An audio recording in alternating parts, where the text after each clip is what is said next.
Hello, I am Martina and I'm here with Christina, Hello, everyone.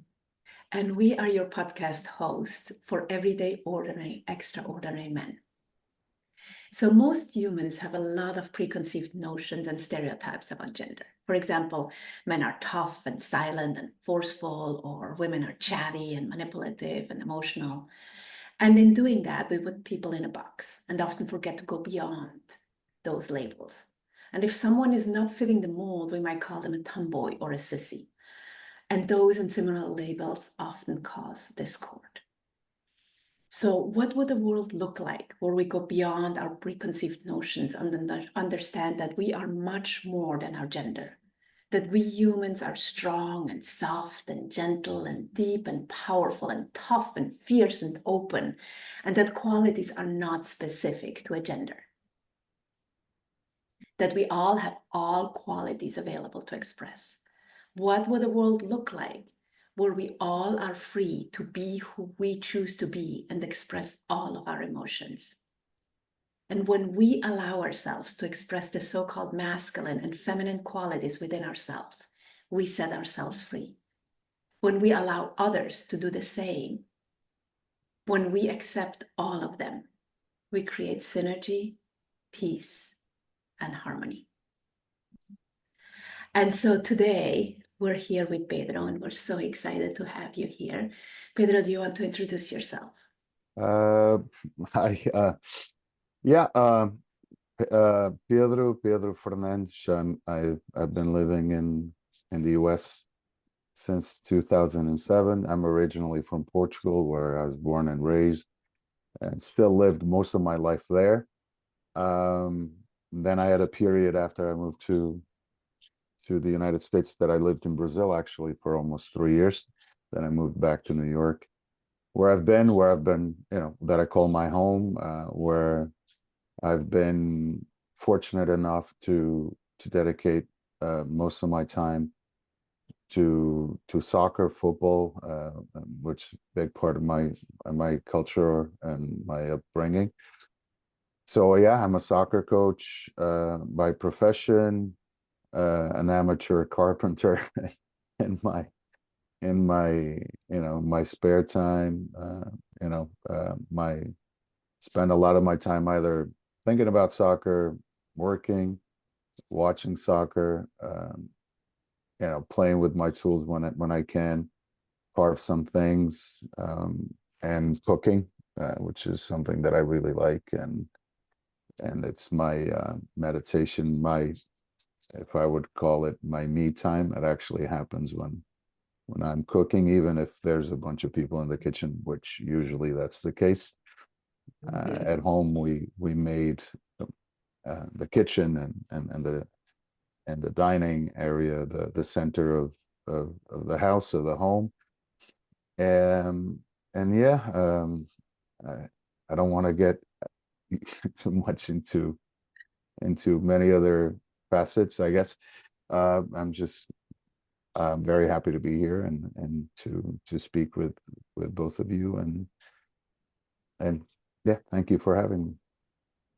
Thank you. Thank you. You know, Pedro, you were my son's soccer coach, and I always loved watching you coach because you were so, the word that comes is generous, and it's not the right word. But you were not yelling at them, you were giving them space to do, you know, I've had different experiences, right? Where the team actually got a red card because the coach was yelling so much that, at the ref, that the team then got punished for it. And contained is not the right word either, but it's just like this beautiful energy, like solid, and holding them, and in a way trusting them, because it's like parenting, right? You did all you could, and now they're off in the soccer field, and you just have to trust. And that's what I saw in you, and that I just really appreciate about you. Thank you. And so if we really knew you, what would we know about you? It's a big question. Very big question, Martina. I sometimes think that I don't even know myself, and there's that everyday quest to look within, um, to face my dark side, because we all have one. For the longest time, I had um, a very hard time dealing with that, dealing with some feelings of frustration, of anxiety, of anger, um, and try to repress them many times, and little by little, I started to realize that repressing is not the right way to go about it. Instead, accepting it, understand, probably try to understand where those feelings come from, and I've come to realize that some of my darkest things come from exactly the same place of some of my brightest moments. And so it's a little bit about, dealing with emotion. And when I say dealing, I don't even like the word dealing, because, or manage, because emotion is emotion. You know, it's just try to live within it, and at the same time see how it projects to other things and to other people around me, and try to be receptive to the information that occurs from those very emotions going out to the world and to other people, and accept that many times when I felt that maybe I was unfairly treated, I took part in that emotion of of feeling unfairly treated. It's, yes, there's fairness and unfairness, okay, and that's a big discussion, um, to that we could delve into if we had 10 hours, but yeah. So I think what I've been trying to learn about myself, and sorry if the answer is a little bit too philosophical, but what I've been trying to learn about myself is that I I have a responsibility, uh, in the emotions that I feel. They're not caused by external things only, or necessarily. So I think that's one thing that maybe helped shape my idea of myself these days. Because it's easy to say, I'm a soccer coach, I'm a dad, but I don't think that's really the heart of the question. So if there's one thing that I try to tell myself, and it's funny because um, I listen to a lot of music. I love music, and then there's always these songs that sometimes come on my playlist, or I put them on purpose, because I know I know what they're going to ignite in me.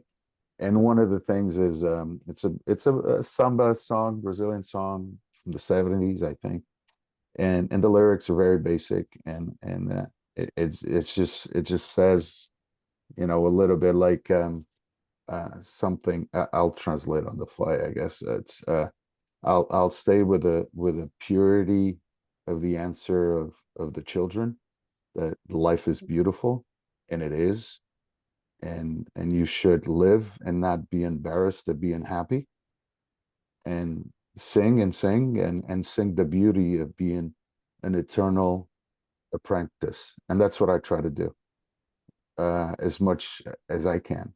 I try to learn from everybody, from everything. And obviously there are things that don't really stoke my curiosity, but within my life, that's what I try to do. So yeah, uh, it's I guess that's who I am. not what I am, but that's who I am, an eternal apprentice and someone who's trying to not be embarrassed of being happy, which is probably my biggest struggle in all my life. Like internally, I'm jumping up and down. I'm so excited. It's so beautiful, right? It's like being an eternal apprentice. It's like a lifelong learner, right? And just seeing where life leads you is so precious, right? And it keeps you flexible, right? It keeps you, I want to say moldable, but that's not the right word. But it's like open, right? Open Yes. to Adaptable. magic, open to magic. Yeah. So many good nuggets. I like the whole piece on the responsibility for your emotions. Mhm. Yeah, like just taking that space to have some awareness of what's going on internally, right? And not judging it, just be like, oh, I'm sad. I need some space to be sad, or oh, I'm really freaking happy. I want to go, Yeah. share this with everybody. And I think that's brilliant. I think most of us are just reacting to everything else going on around us and don't take responsibility for our emotions. So to Yeah. make that a daily practice is a really cool, cool Yeah. thing. Yeah. Yeah. Mhm. So It's Pedro, work. I'm going to give you our icebreaker question. Tell us a funny, silly, or embarrassing story about yourself. So many. Uh, uh, beyond this outside rugged look, um, I could be sometimes clumsy, so there's a lot of funny that comes with that. Um, I don't embarrassing, funny. I have a lot with my kids, a lot of the times English is not my first language, so sometimes I'll say something that my kids correct me and um and my immediate response is like you're a kid, what do you know? Then but then yeah, that's a little bit, I wouldn't say embarrassing, but there's some funny in that, or sometimes I'll just speak Portuguese and um and there's some funny things that happen there, between them not understanding me, and then I get the giggles, and so like turn the tables. No, I'm making fun of you, and but embarrassing. I've had a few. I'm recalling one that was really embarrassing. On a trip to Spain years and years ago, in a small airport of southern Spain in Murcia, and the airport is basically just like a small building, like a hut, and we had to go through security, and I was my 20s. I had a certain style of about me, and I had to take my belt and the whole thing, and then they were rushing us to the airplane, literally on the tarmac, like go go, and I have all my stuff, my belt in my hand, and baggy pants, so they kind of fell down, and I tripped, smashed my face right in the tarmac. uh, Everyone laughing, and I'm like, oh boy, and those are some of the things.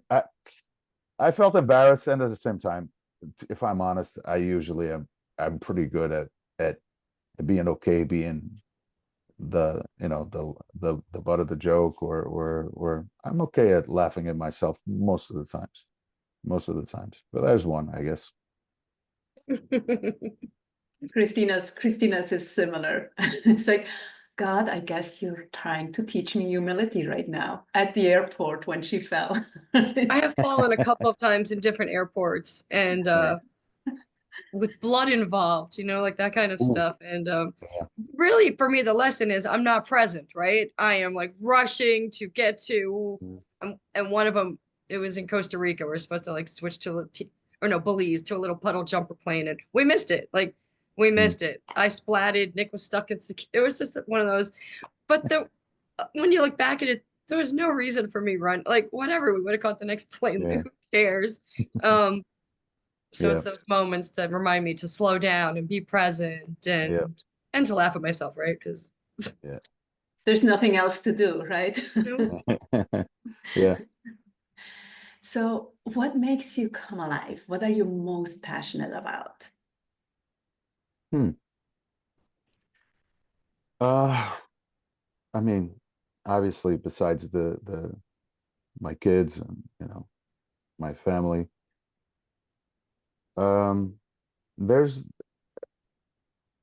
th- I I love to travel, but that's an easy one, and I like to experience, different places, different cultures, and my wife actually is pretty good at that too. We usually when we travel, there's there's something that there's really no tourism involved, or if there is tourism, is more tourism of the soul of the people, I guess. We'll go to a place, we stay away from, the usual tour guides and all that stuff, and we just try to follow what we see. That's something I really like. But but I guess coaching coaching coaching soccer for me, it's not a job, right? I'm lucky to call it a job. I found this many years ago back home in Portugal, and it was funny because I was working. Unfortunately, I couldn't go to college while I was in Portugal. I went to college in the States already in my 30s, but so I had to go to work, and I had been an art student, so I was working basically in fashion, more on the production side, developing designs for big brands, working with their designers, and basically just be on the ground with the factories and whatnot. And I used to spend a lot of time at this printing factory, and we would talk about work, and then the general manager, who had been a goalkeeper, um, professionally, and was love with soccer, um, and he was coaching too, coaching like a U14 team in Portugal, a very good level. We would speak about work for 30 minutes and then stay in his office for 2 hours just talking about soccer. So that was 3-4 times a week. And one day he says, "Hey, I'm looking for an assistant coach." I'm like, "I don't know anyone." And he's like, "No, I'm thinking about you, you idiot. It was actually like, me? Were you crazy?" And I was at that phase of my life that I would say yes to everything, like, okay. So there I go, show up at practice with my ripped jeans and crazy hair and my, like punk looking, British punk looking kind of almost. And everyone's like, "What's going on over here?" So anyway, I followed his lead. He gave me a few guidelines, basically said in our conversations, he appreciated my points of view. So I kind of started coaching without having any basis for coaching. And my thought process was, I watch a lot of soccer, a lot. I mean, I watched a lot of soccer, and not in a crazy way. I enjoyed it. So I basically went to this place where I start from my ideal way of playing, right? That I like to see, and work backwards. And that's how I started coaching. But then there was the human aspect, the emotional aspect, and every feeling that I started to get from those interactions and from those moments on the field, just it, it's strange because I never really thought about, like the meaning of things. And in a way, I was probably a little bit hedonistic at the time. Um, I just wanted to get everything right away. I was young, silly, whatever, but I felt like something. I felt like, oh my God, this is what I want to do. It was really, really powerful. And mind you, I mean, I I had no background in coaching, none whatsoever. I was young. I was 20, 21.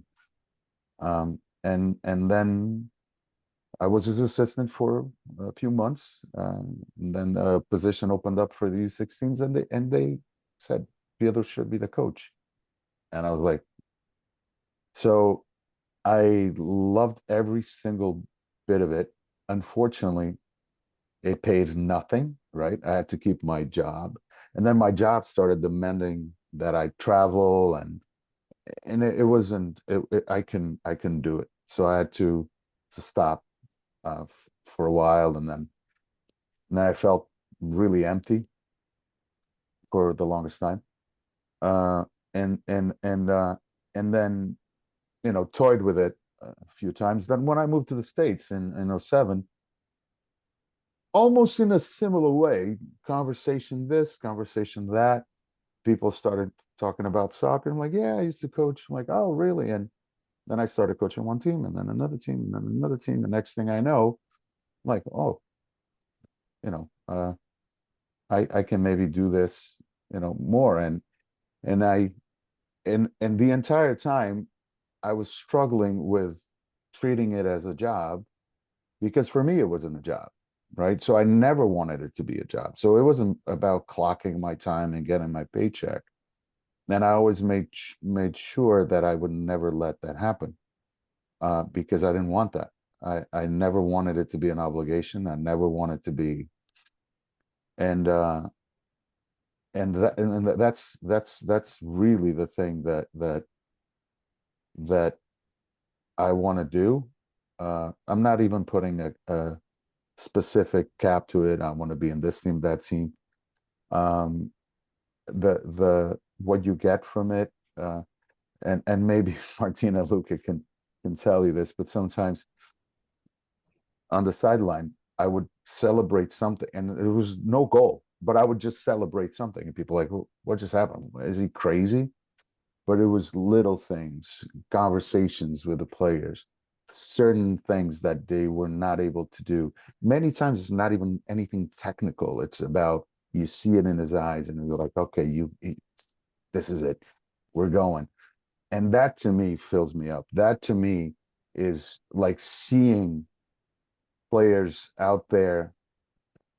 And I don't like to say the players. The guys, the boys, the men, and the girls too. Although I coach mostly boys, uh, taking on to the task. Uh, you can see in their eyes that they're feeling it, that they feel that they're overcoming something that maybe I don't even know what it is, but it's there. And being a part of that process, being a part of all of that, on top of loving the game for its aesthetics and for everything that it does around the field, because it could be a great catalyst for small groups, for towns, for countries. Even it's a barometer of a society, but at the same time it could be an impulse for better things even. And there's many historical moments that in places like in Argentina, like in Germany, like where you see there's something happening that's way beyond the game. And I guess that's with other sports too. And but then there's also, with the individual, there's many things, something happening that's way beyond what we can actually observe and measure. And with Luca, there were a couple of interesting ones.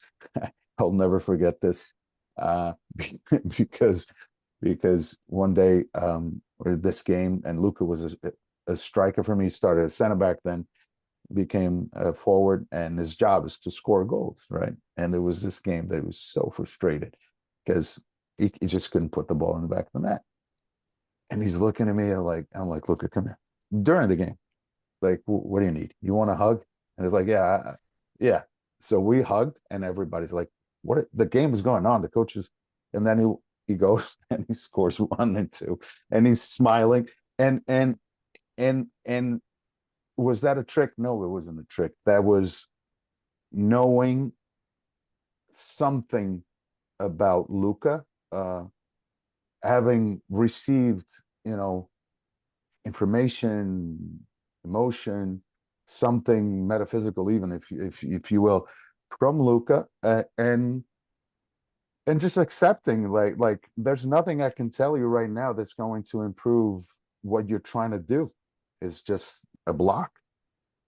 And so, and those are those, that's why I want to be there. That's why I love to be there. And that's why I have a hard time treating it as a job. And that's why I even have a hard time sometimes accepting certain challenges or offers that have come my way. I'm like, I'm not sure. I don't want to be,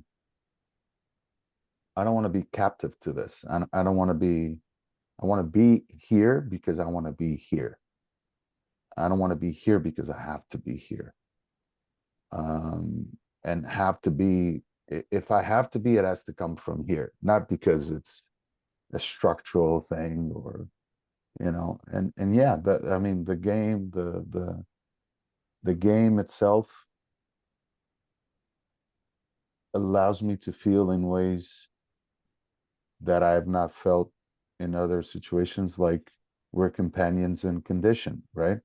We're all here looking for something. We're looking to smile. We're looking to connect. I might not even know these guys that I'm sharing the field with all that well, or might not even like them that much. But we're in this together, and that type of realization, and looking at the game as a microcosm for society, for the world, and just hoping that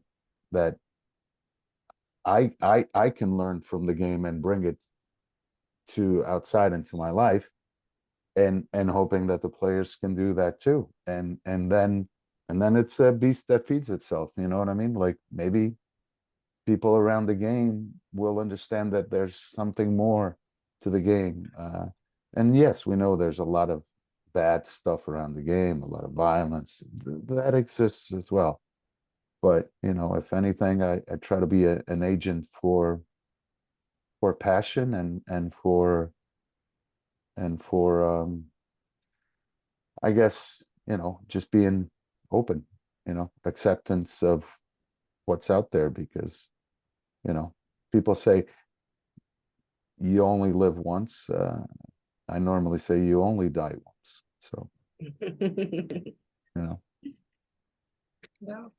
Well, your passion and love for football/soccer really comes through. And I know that Luca loved having you as a coach, and I'm sure all of your um, everyone you've coached probably has a similar experience, because it's not the norm to have I don't know, coaches. but It's not the norm to have coaches that are that passionate and dedicated to it the way you are. I don't think I've never had a coach that came from pure open heart, and so it's really special and really beautiful.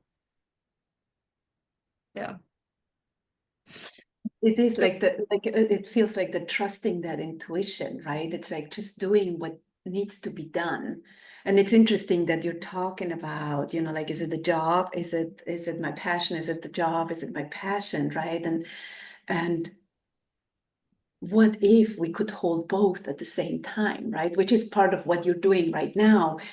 But what is it in our minds that twists that sometimes, right? That we then make our passion work, right? yeah, or whatever it is. And I think that's part of the game of life, to find that beautiful center place.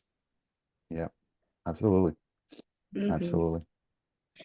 All right, Pedro, I'm going to give you a multi-part question. You could answer one piece of it. It might be one answer for all pieces, or you can Mhm. answer. I'm going to read them for you. So, what was your biggest lesson? For example, what was your biggest challenge? What took the most courage? When did you stand for something that mattered? Or what made you who you are today? Hmm. My biggest lesson. Um, um, when I was this lesson is still ongoing. I'm not sure on what page I'm on, Mhm. but when I was 6 years old, I had an accident, a horrible accident that put me in hospital for about 6 months. I almost, I was I, I had my last rites given to me. It was tough. I didn't know at the time that it was tough, right? But I mean, physically it was tough. But then coming out of that, and then I had a slight limp that I don't anymore, and being called gimpy, being made fun of from something that was, it was terrible. It was something I could control, and then feeling why, why this happened to me. And I grew up in a mostly Catholic, 99% Catholic country. And like, if you had like something like a wart on your hand, oh, you pray to Saint Benedict and in the morning it will be gone, right? All these things. And I remember as a kid, uh, in absolute fear of hell, because if I would say a lie, and my grandmother's like, "Oh, you're gonna burn in hell," and I'm like, "Oh my God!" And so, and I remember going to bed at night and for years and praying. Like, I knew better. I knew better, right? Nothing is gonna fix the problem that I have, but I would go to bed, pray and pray, fall asleep praying, for to wake up in the morning with my leg all you know normal. And of course, every morning I would wake up and it wasn't normal. And uh, and um,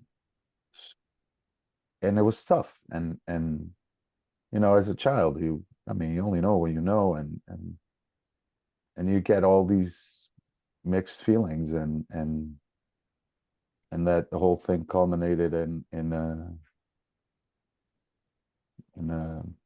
I guess you could call it an existential crisis by the age of 13. And when I mean existential, I don't mean like, oh, what am I to do with my life? More in like, what is this? Where am I? Like, what's life? What's after? The thought of after is terrifying to me.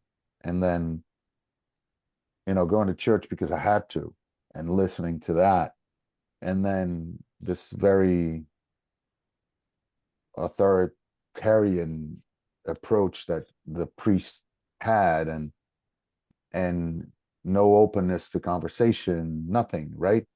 And it felt like no, there's, it's, the whole thing is strange. And that ended up getting me into arguments with my parents, arguments that I wasn't bothered by, because I went to a place where none of this makes sense. And I was extremely anxious the entire time, to the point that I got physically sick. Uh, any mention of words like nothing, everything, infinite, love, light, sun, would put my head in that place. And I felt I felt like we've all felt claustrophobic, right? But I felt claustrophobic in nothingness. Like, how can I feel claustrophobic if there's no walls, if there's no ceiling, no ground? And that's how I felt. And it was terrible to me. Terrible, terrible, really terrible. And n never thought about ending it. That never even crossed my mind. Like, but it was the whole thing was like not good, not good. And then my parents didn't know what to say to me, right? Because I opened up to my parents, and they were like, I guess scared. And then later I thought maybe they've dealt with similar feelings, right? But they didn't know what to tell me, right? And then you know, they ended up sending me to a professional, and he didn't know what to tell me, and I'm like, oh, okay. So it was a long process, and then I guess to the lesson part, and bit by bit, I started to see little spotlights of interest, of joy, of meaning, right? A lot of them had to do with connection with people, sometimes not even verbal, like weird stuff like going on the street and just locking eyes with someone you've never seen, and you just, and they're like, well, that felt intimate, and then you keep walking, stuff like that. Or then engaging in conversation with older people, and or even in school. I mean, I was 13, maybe talking to 12th graders, and you know, stuff like that. And you know, and started to kind of piece some things together, and then not with any intention, but I ended up kind of being the confidant for a lot of people. Uh, and these were not necessarily people that wanted to hang out with me like for fun stuff, but when they were like down low, let me talk to Pedro, you know, kind of approach, which was absolutely fine with me. And but then, you know, I was still left with the same thing, like, what am I doing, you know? And then in that phase where, you know, you know, love interest, the first love interest, and you know, do I look good, you know, am I wearing the right, you know, all of these things, and was, you know, as you could as I'm sure you know from your own experiences, you know, it's a confusing time, and yeah, I felt extremely extremely unfairly treated by life. I was upset. Why me? I don't deserve this. And then that turned into, yes, that's what you deserve. You're not better than that. And at night, you know, just being assaulted by these feelings of, doesn't matter anyway, man. You're just in a ball hanging in the sky. They're like, it doesn't matter. Like, what are you mad about? It just doesn't matter. So, and then, you know, I became lethargic completely. Like, I could hear a joke and recognize why it was funny, but not laugh, and not out of stubbornness. It's like, okay. And this was me walking around the house, and my parents like, you know, and there was so, um, and then, yeah, I guess bit by bit found certain little, you know, things that I don't know. I guess when I started seeing people smiling at me because I was listening to them and not necessarily talking, that started to flicker something, and that was part of it. Um, People walking around, it was interesting. Um, Drawing, that since unfortunately I left behind in because, you know, I couldn't get to college that I wanted because of the whole thing. My parents couldn't afford it and all of that. And so, yeah. And then always trying to do the right thing and realizing that I was doing a lot of wrong things by trying to do the right thing.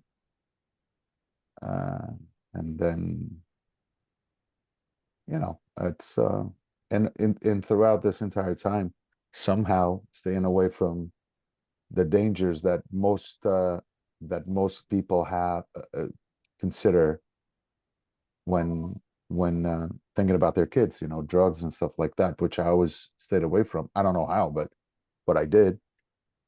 And then I guess the lesson started to become recognizing that that accident at 6 years old was the worst day of my life and probably the best day of my life, because you know it triggered something. It took me in a different way, and um, and I'm still trying to learn the lessons from that and others. But yeah, sorry, that got deep. I'm sorry. That's why we're here. It's beautiful. It's beautiful because it's really, can we embrace whatever happened for the biggest gift rather than the biggest, it might be the biggest challenge, but they are the biggest gifts, right? Like, you know, right, with my son Nicolas, who has muscular dystrophy, right? It is the biggest challenge, but it's the biggest gift. It made us who we are today. Yeah. And that's part of what I hear in what you're sharing. It's just like you have to redefine yourself. You have to find out who you are. You have to find out what's important. You have to, like, there's so many things in there. Just really, really beautiful. So, what do you consider your superpower? Ooh, none. No superpowers. I don't. I tried it. If there's one thing let me phrase it differently. If I have any powers that I think are useful, I do try to supercharge them. If that makes it, to make a an automobile, an engine analogy. Um, I, I I really work hard at not taking things personally. I really work hard at trying to listen, and focus, you know, and one, listen. I'm not just talking about people. Listen to what's around me, um, and if I have a superpower, really, it's I want to live. I really want to live, and I feel it every day. Every day I feel it. Every day I wake up and I'm like, let's go, man. Let's go. Let's go. Which sometimes we forget because there's, you know, you want to live, but then there's life, which is the problem with living. It's life, right? Yeah. But yeah, I don't think about, you know, like in that sense of, you know, do I have something more than other people have? I try to do the best I can, I guess. Well, we all do, and it's not being better than others. It's more about there's certain qualities that make you who you are, right? Yeah. And for me, like, what I would consider your superpower is your heart, you know, Thank you, Martina.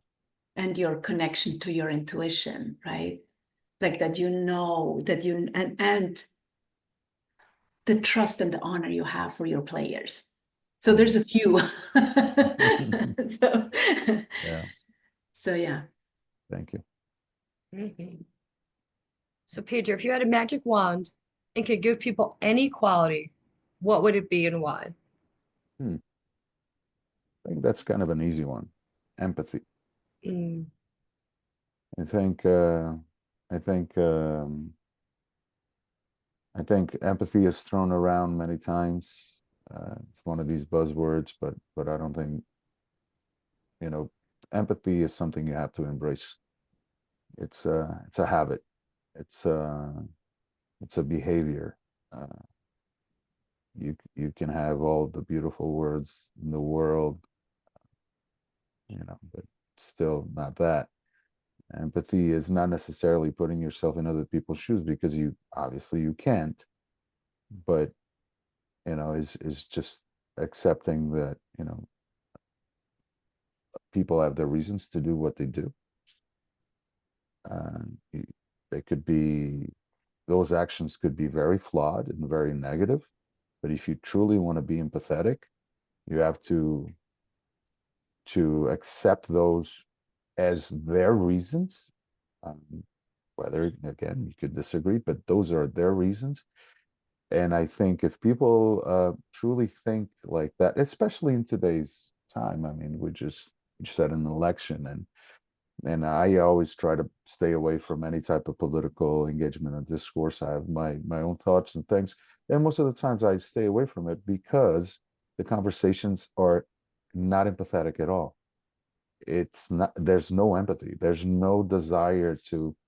And then, it's strange when tolerance becomes intolerance, right? You want to be so tolerant that you become intolerant. It's a strange world in that sense. And I think, yeah, I think if we're all a little bit more empathetic, if we all just look and say, listen, I don't like what that person is doing. I don't understand it, but they must have a reason. And if you at least ask yourself what that reason might be, and if you ask yourself, hey, if I was in a similar situation, truly, and then look at that dark side, because that's the other part, right? You have to look at, and I think then, but it's an exercise that most people don't want to do because it's very uncomfortable.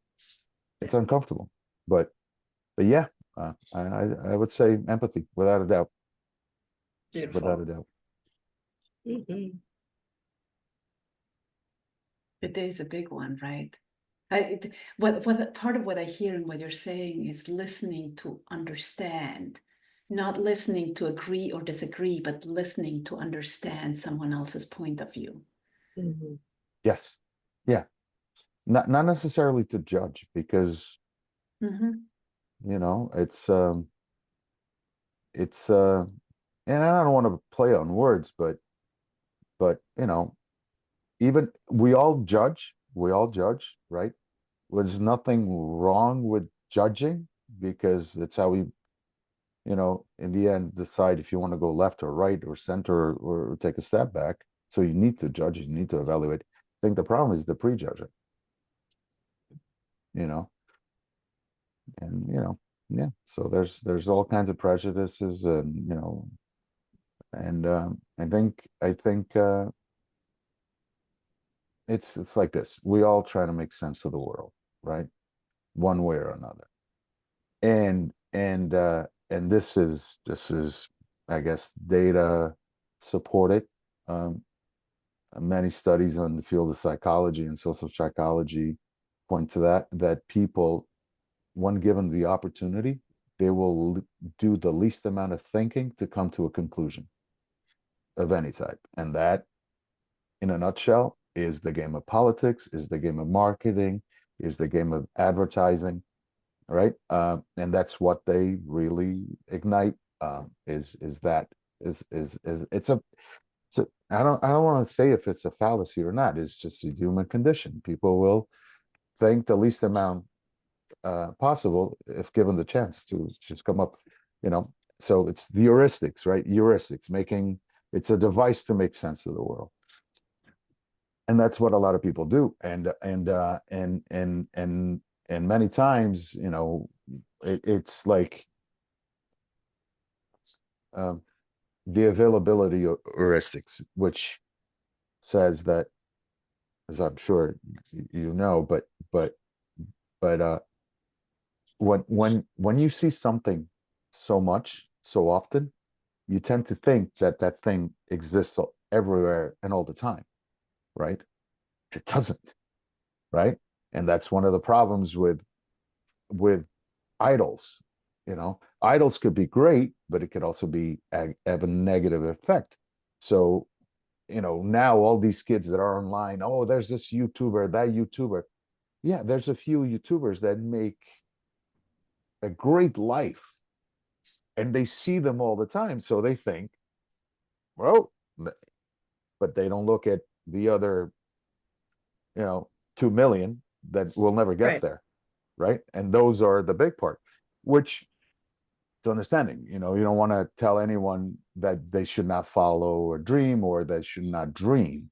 But then the reverse is, if you want to take it to the negative side, for example, is if you put things out there like this is negative and that is negative, and you show it over and over, over and over, over and over, then you start to paint a picture that is not realistic, but you've seen it so many times that in your head, again, because I don't want to think too much about it, oh, this is what the world is. This is what's going on over there. And if we tie that with empathy, then there's no connection. If empathy is a plant, you just severed it right at the bottom, because there's no line from that. What are you going to do? I guess. Beautiful. Thank you. So the last question, what is the legacy you want to leave? Like, what do you want people to remember about you? Well, I like people to remember me while I'm here. But after I'm gone, mostly. Well, it could be a living legacy, right? It's like you leave an impact on okay. on the players, right? It Yeah. could be that as well, right? It's not just when you're gone, but yeah, what do you want people to remember about you? What's the legacy you want to leave? Well,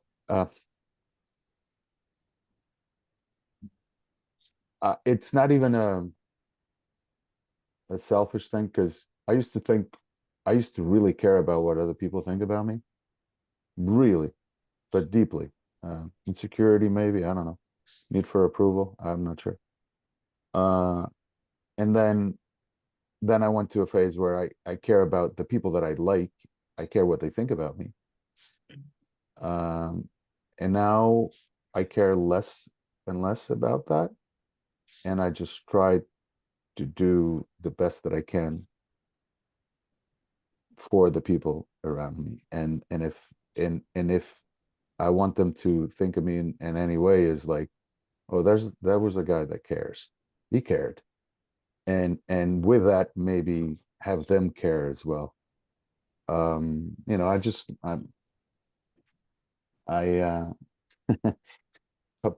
I don't want to really put names to it, but or and what the situation was, but it happened already a couple of times where I was presented with a situation that I thought, oh, this could be helpful for so and so. So I reached out. Oh, there's this and this. I think it could be good for you. Oh, okay, but why are you reaching out? I'm like, because I think it could be good for you. But this suspicion, like, but why? Because I was there and go, but like, there's nothing. I don't, and that's, I think the problem is, like, even when you care, people find it suspicious, right? Doing the People hear it as there's something wrong and you're trying to fix them, as opposed to you really care and you're just trying to lift them up, right? It's such a yeah. In this case, it was more like an opportunity that I right. thought could be, and I wasn't saying with it, oh, you need it or you're worse off now. I just thought, hey, maybe, if you're interested, here's the path, and if you want to take it, you take it. And it was kind of strange. It was really strange, and then I didn't know what to say. Like, wait a minute, and then I felt bad for a moment. I was like, no, no, no, no, this is not a you problem. You know what I mean? Or a me problem. It's me. Oops, sorry.